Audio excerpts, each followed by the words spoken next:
All right, YouTube, what is up, man? It's your boy DMD, and we got an update on LeBron James' son, Bronny James, cardiac arrest information. So I just want to do an updated video just to give y'all,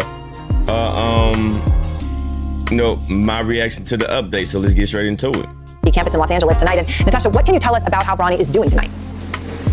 Well, Aaron, his family is not releasing much in terms of details, but did confirm this happened at the Galen Center right behind me where the USC basketball team practices. It happened Monday morning. He is out of the ICU now and in stable condition. The family also said that the medical staff here were able to treat him and take him to a hospital. Their statement reads in part, LeBron and Savannah wish to publicly send their deepest thanks and appreciation to the USC medical and athletic staff for their incredible work and dedication to the safety of their athletes. Now, the James family was seen in public just about 2 weeks ago at the ESPY Awards where LeBron James was accepting an award, standing on stage with his wife and children, who he called his greatest blessing, particularly saying how proud he is of his two sons and their own basketball journey. Bronny James, 18 years old, just committed to USC this spring. The team had announced that they were going on a European tour starting August 5th. That's likely what they were practicing for. Bronny James ranked number 20 in ESPN's class of 2023. His father telling The Athletic last year that his goal is to stay in the NBA so he can play alongside his son. And now, of course, all of that may be affected by what happened yesterday, Aaron. All right, Natasha, thank you very much for that. Well, that's good right there that Bronny James is out of the ICU and, seems like to be back home, is out of the hospital. So that's always good news. Update. And I want to bring in Dr. Matthew Martinez now. He's the director of Atlantic Health System Sports Cardiology at Morristown Medical Center. He's also a consulting cardiologist with the NBA Players Association, the NFL, the NHL, and Major League Soccer. So, Dr. Martinez, you know more about a terrifying situation like this than almost anyone, and sadly often a very deadly situation. Bronny James is extremely young, 18 years old, going into cardiac arrest. It's his first season of basketball at USC. Can you explain how something like this happens to somebody so young? Sure, it's a rare event. So exercise is medicine. It is safe to participate in sports. We think in this age group, under the age of 35, it occurs somewhere between 1 in 50,000 and 1 in 100,000 individuals.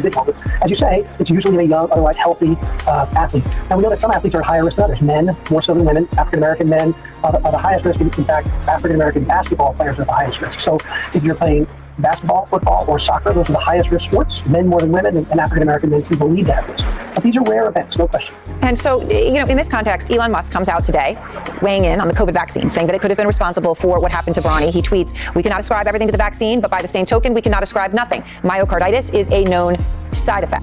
Okay, so it seems like Elon Musk is insinuating that were other reasons for Bronny James. Very interesting. The only question is whether it's rare or common. Now, obviously, there are a lot of studies have been done on this, but it does touch on fears that a lot of people have. Doctor, what's your response to what Musk is saying? My response is that myocarditis is definitely a cause of sudden death in young athletes, but not a common cause. And if you look at the data, which we published last year on NCAA athletes as well as professional athletes, COVID causes myocarditis under 1% of the time. So I don't believe nothing what CNN tells us. I actually go the opposite. Anytime CNN comes on and tell us some information, I think the exact opposite. That's all I'm going to say. Myocarditis occurred before COVID. Myocarditis will occur after COVID. But it is one of the causes, but not a common cause. And the vaccine, this based on data from Yale, causes myocarditis or inflammation of the heart muscle somewhere around 30 out of every 100,000 vaccines. And COVID, the virus, the illness, causes it twice as much, about 60 per 100,000. So it's still safer to have the vaccine. Yeah, I'm sure it is, huh? Right. I'm good. I haven't taken it yet, and I'm not going to take it. Than it is to have COVID itself. And all of that happens usually in the first 21 days based on what the data is. So if we had the vaccine 6 months ago, it shouldn't be involved.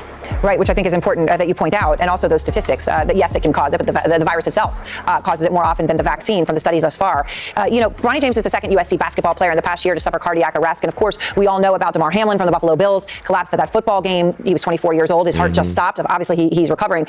In the case of Hamlin, there was wild speculation, again, about the role of the COVID vaccine. It was unfounded, doctor, but it was very prevalent. We all heard it. Do you have any hesitation at this point about recommending the COVID vaccine to young men? So we are currently recommending, and I don't have any reservations. The data now, in my mind, is quite strong with regards to the safety of this and the potential benefit related to the vaccine. So I think USC should be commended for their emergency action plan and their utility of CPR and ED. That's really the message behind it. But you can't predict it. But when it happens, we better be ready. And I want to ask you about one other thing, because obviously, as I mentioned, you work with the Players Association, NBA, NHL, NFL, Major League Soccer. In this context, LeBron James himself has been extremely vocal about wanting to play in the NBA with Bronny. Here's what he said. I need to be on the floor with my boy. I got to be on the floor with Bronny. Obviously, you're not treating him, so you're not able to give a definitive answer. But do you think that could still be possible given what has happened?